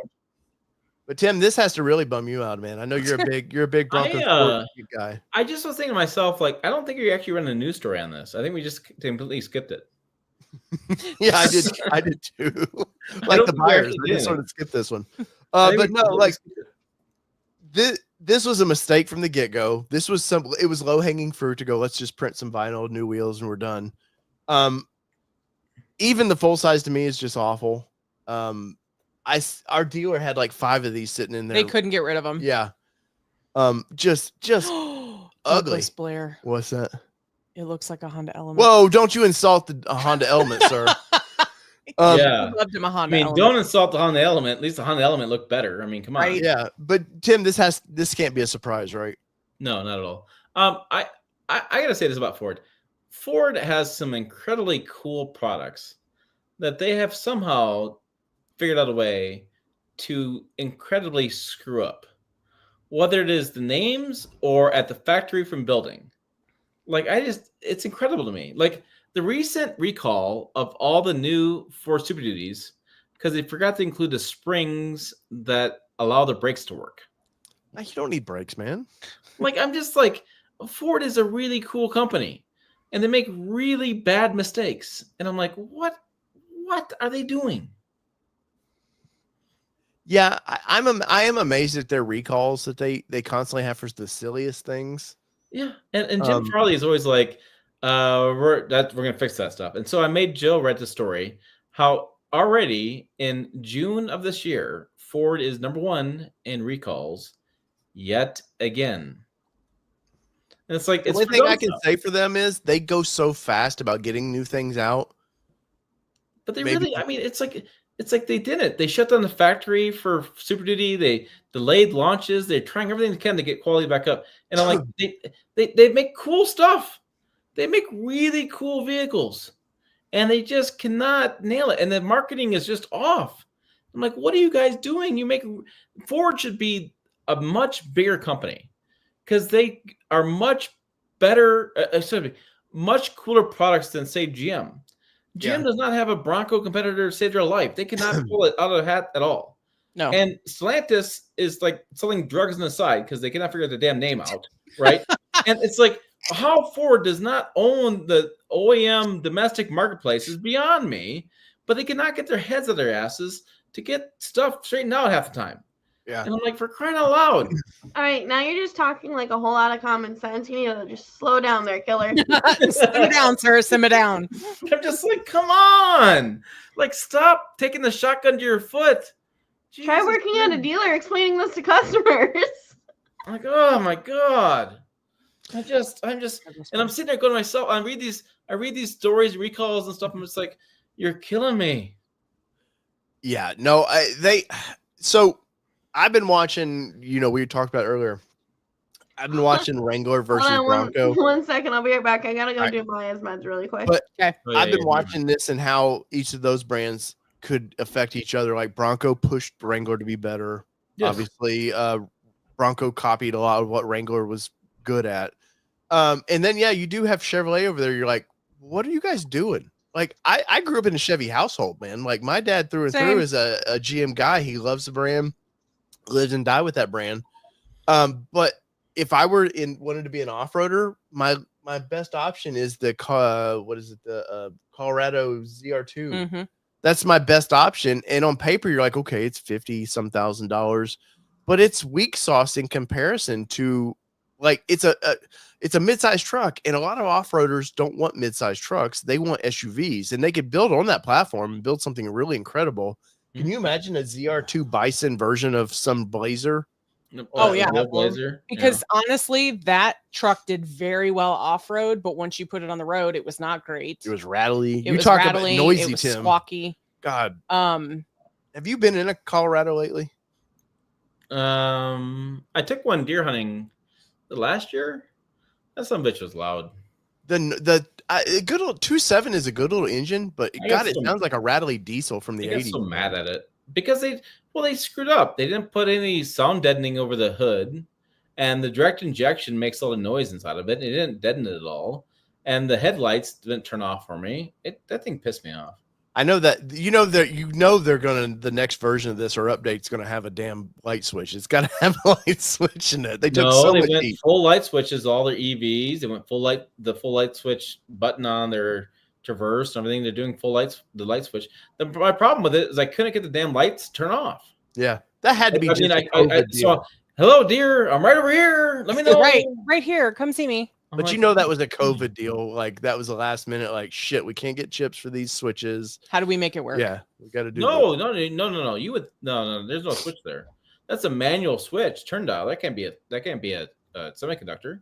Oh, there's got to be some sort of. There's a chip to damn take a fart in one of these things now. So I mean, that's not wrong. But no, there's no way that's a semiconductor switch. That was just the choice they made. GM makes choices, and they go all in all their choices. They decided in like 2015, all their seats had to be cardboard. So all their seats or all their vehicles had to be cardboard to all their lineup. And then it's like, oh my God, it's like they drive me nuts. And then they decided their entire, and I hate to say this, but their entire PR team is a disaster right now, in my opinion. They decided to go full EV and to go full EV and to go full EVs and full influencers. And now their media site is like, you can't use a media site right now. You can't use a Ford media site. Ford's is awful. And you can't use any of the stuff. And it's like, and then you look at the EV sales, and EV sales are crap. And it's like, I don't know what's going on. I'm just like, I just want to know how your trucks are doing. And I'm like, all right, well, I'll just wait it out for another 4 or 5 years. And eventually they'll come back around to me. Apparently I'm still be alive over here, and I'll be in the corner. And the guy, there's fine photos out there, Tim. There's a new Silverado coming. I just get mad about it. And maybe I'm just mad about that kind of stuff. Because like, I'd like the truck to be better. I want the better damn seats in Silverado. Because I got to tell you what, the diverse seats are better. The Acadia seats, but the Yukon and Tahoe seats are, oh my God, they're so much better. And I'm getting a Tahoe in a couple weeks. We're going towing with it. We're going camping with it. And I'm getting a diesel Tahoe with the better seats. And I cannot wait. Nice. It'll be great. Will the Honda ever update the question. Ridgeline? Oh my God, great question. Gotta take a drink for that one. They get off their ass and do something. Will Honda do something better than a HPD badging package on the Ridgeline? Which is that's an awful acronym for their, like, Nismo makes sense. It's better Nissan than Motorsports, turd. TRD Pro. I get It's that. better than turd. No, but Honda, whatever, the HDP, it reminds me of Home Depot. I don't know why. It just reminds me of something about Home Depot. Like Home Depot Performance? But it's like it's their knockoff tool. Like, I got the HPD. Because it's HDX or something is their knockoff tool, isn't it? Yeah. So let me think about this now. So what is the oldest mid-sized truck on the market now? Well, it ain't Titan. No, mid-size. I mean, really, it probably is still Frontier. If you think, I mean, yeah, the body's new, but the underpinnings. No, the Frontier got redone with the engine in 19. Was it 19? Yeah, but the framing suspension is all the same. It's the same. Well, still doesn't matter. What new trend? The guy give him credit though. Yeah, new they updated it. Yeah, it's new styling, truck. New interior, right? Yep, it's probably Ridgeline. But I don't dislike the new Ridgeline. I think when they brought it more to mid-size truck. Well, they finally gave us a volume button. Yeah. I like the cooler in the back of it. Come on, man. These are important things, Tim. Shocking. I know. I know we won't tell Allie what we said while she was gone. I like how Allie had to change her shirt. That's funny. I took my hoodie off. The shit was getting deep. I like it's like freezing in my house, and I didn't realize how muggy it was after it stormed. I go outside and I'm like suffocating. Yeah, Jeep Gladiator could be one of the older ones, but that's a whole nother, like, do they kill that thing off? Or what I think they're going to do is did you see where they did their Easter Safari builds, which was a half-hearted attempt this year at doing some builds, but they did that old truck version. I saw that one. I think that's where they take that truck or they kill it off. There is no. You had said a long time ago it was one and done. Yeah, I was always told that. And have they done anything with it since? They have not. Hey, got a new radio. You know what's interesting with this? The Honda Ridgeline and the Jeep Gladiator are 1 and 2 every year for the most American-made truck.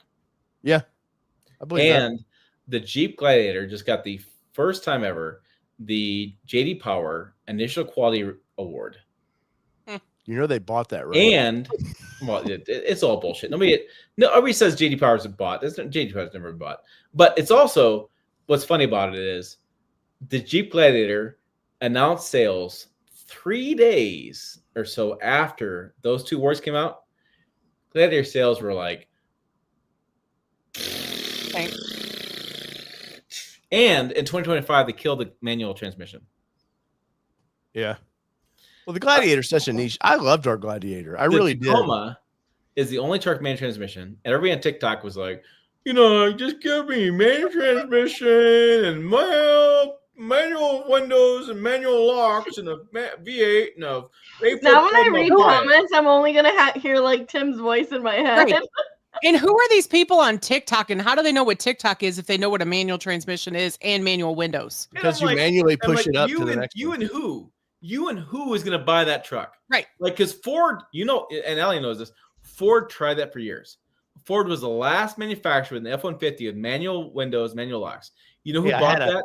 Nobody. I had a 97. Published the MSRP of that lower price point, and they offered as a package for the power windows package. You know who got the power window package? Everybody. Right? Well, and more dealers were like, to do the manuals. We don't order the ones. Even fleets don't even care about them. Fleets didn't even buy the manual windows, manual locks. So eventually Ford was like, well, fine, screw it, fine. It's cost us more money in manufacturing to offer that package that nobody's buying. So they finally were like, fine, we're done with it, right? And people were like, well, Fleet's buying them. Fleets didn't buy them either. Nobody wanted them. And people were like, well, if Automaker just offered it, and they would have bought it. No, you did not buy them. You didn't buy them at all. Well, that was the craze for diesel. I remember all through the 90s and 2000s of, if they just gave us a diesel option, and then everybody gave a diesel option except Nissan, and then nobody bought the diesels. The companies. Yeah. Well, it's always a joke, right? It was like, was it Mitsubishi had the sports car, whatever, and they said, if everybody, and it was like, Mitsubishi just offered the sports car, we'd buy them, and that's everybody in the forums would say that. Like, everybody in the forums would buy that car, they'd still offer it. Yeah. And they killed it. Like, it's the same deal. Like, people always say this stuff in the comments. People always, and I guarantee you, after this video goes published, whatever, somebody in the comments is going to say, if they would just offer this XYZ truck, I would have bought it.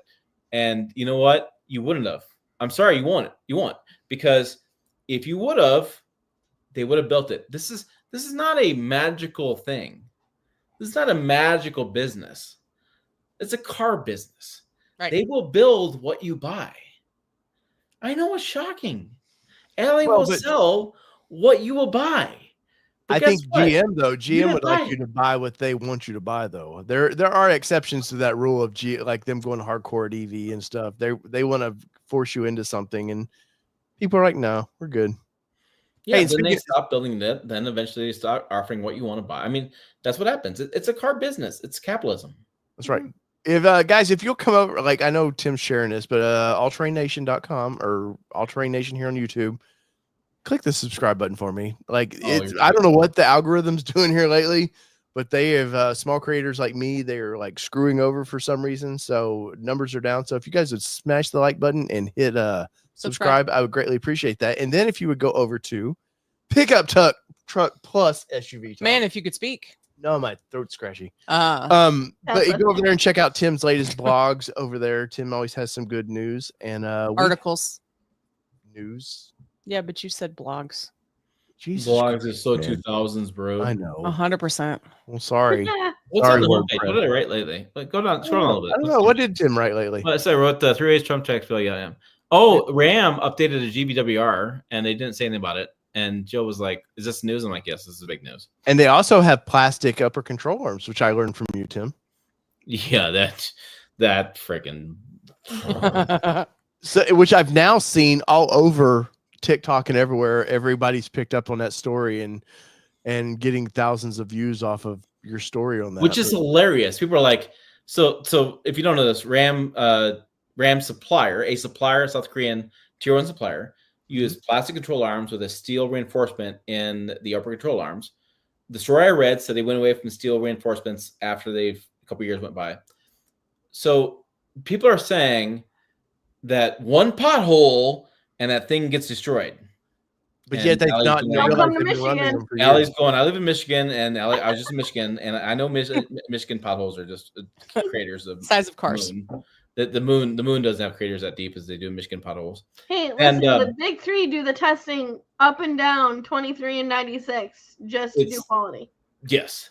So, and I'm thinking to myself, like I read these comments, I'm thinking, it's been 6 years. Oh, did you want to say hi to everybody? No? Okay. Oh, hey. You said nope. But I'm like, it's been 6 years. Yeah. You think if it hit one pothole, it's been 6 years. For crying out loud. Like 6 years. Like that's right. And guys, if you'll go over to our website, allterrainnation.com, I haven't been over there yet. Look at that. A few articles over there. And look at that. I'm still waiting for Kelly to write one. I knew you were going to say that. So wait, I'm confused here. So you have money names here, Dave. Are you Dave or David? Well, professionally, I'm probably more Dave. You prefer Dave? You know, when I was a kid, I hated being called Dave. It was something redneck about it. I don't know. Okay. All right. And then, but everybody just kept calling me Dave. And then when I started playing music professionally, it was like turned into, that was my name professionally was Dave. David sounded too not rock and roll. Dave sounded more rock and roll. So I just stuck with it. So is it like hat backward Dave and hat forward is David? Oh yeah, it's like that. Unfortunately, there are no differences to his personality. It's like that Stallone movie, you know, when my hat like this, you know, I go to you don't know who you're gonna get either way. Over the top, bro. Over the top. It's not a name or a hat thing. It's just wherever it lands that day. Mr. Davis, Douglas Blair says no. Mr. Davis. No. There's a lady on our my daughter's travel softball team that calls me Mr. Boyd all the time. Now she's being respectful. Yes. Because she's 30 something and I'm 50. But I'm like, I'm not Mr. Boyd. It's actually her coach or our daughter's coach. Yeah, I'm like, I'm not Mr. Boyd, man. Come on, I'm not there yet. Mr. Boyd. Mr. Tim with a D. Yes, Mr. Tim with a D. I do wonder that. I have another friend who's the same. I do get awkward. So like I don't go by Timothy because it's too many letters. But I also is that your proper name, Timothy? Yeah, it is. Okay. So yeah, I've nenever really gone by that. But I do wonder though about people that shorten like Dave, David, like Yeah. Bob, Robert. Like it just I always wonder about that stuff. I'm assuming Allie's short for something. Mm-hmm. Yeah, she's being real quiet over there. I was like, yeah. Yeah. Well, and I don't know if this is what it's short for, and we're not gonna. You don't have to answer this, but Sid, our daughter has one of her best friends is named Allie, but her name is actually Alyssa, and so she goes by Allie. So It's Alexandra. Alexandra. Alexandra? Yeah. So proper. Oh, wow. It's like you're going to take over some country in Europe. So did you decide not to go with Alex because it's a boy's name? Oh no, my dad and my grandpa call me Alex all the time. Oh, okay. I don't know how I ended up with Allie, to be honest. But yeah, my grandma had the initials for me ACDC growing up because my middle name's Catherine. Yeah. So don't know what the other C stands for, but That's funny. The other C stands for Michigan Bronco Club, which Allie, when does registration end? Monday. Monday. As in tomorrow? Yeah. So if Yes. you want to go to the dunes and 7/7/2025. see potential, our daughter's birthday's tomorrow. Yep. She will be 15. And Yes. speaking of that, Oh. there's something out in the driveway, guys. We picked up our daughter a car. And, Oh boy. yeah, which we have some videos coming on that. And I think Allie would be happy. We'll just leave it at That 01 Nissan Sentra that. with the I can 5-speed tell- manual. Damn I it, can tell Tim, you you what gave it car away. I know that it's not. It's not a Bronco, I can tell you that. That's true. No, not a Bronco Sport. That Yeah. is true. If I had the fun, if I was Oh, a wealthy man. man, We she would have made that happen. She would have had a Bronco Sports in there. Just out of See, spite. the thing is, like, for safety and gas, like, I don't hate them. No. No, we offered it out in Borrego Springs. Had a great time. Bodega. With it. Bodega, Mhm. sorry. I didn't say Borrego. I don't know. Maki. Stupid monkeys. All right, guys. So whether it be two-wheel drive, Four-wheel drive. it doesn't matter what you drive. Go over to Caught me Tim's website, pick up truck plus SUV talk. If you're watching over there, if you're watching on Tim's side, come say hi to us on our channel. Allie Du Bois on all the socials. That's right. And Kelly, what are we? We're out. Peace, everybody. See ya. Yeah. Maybe.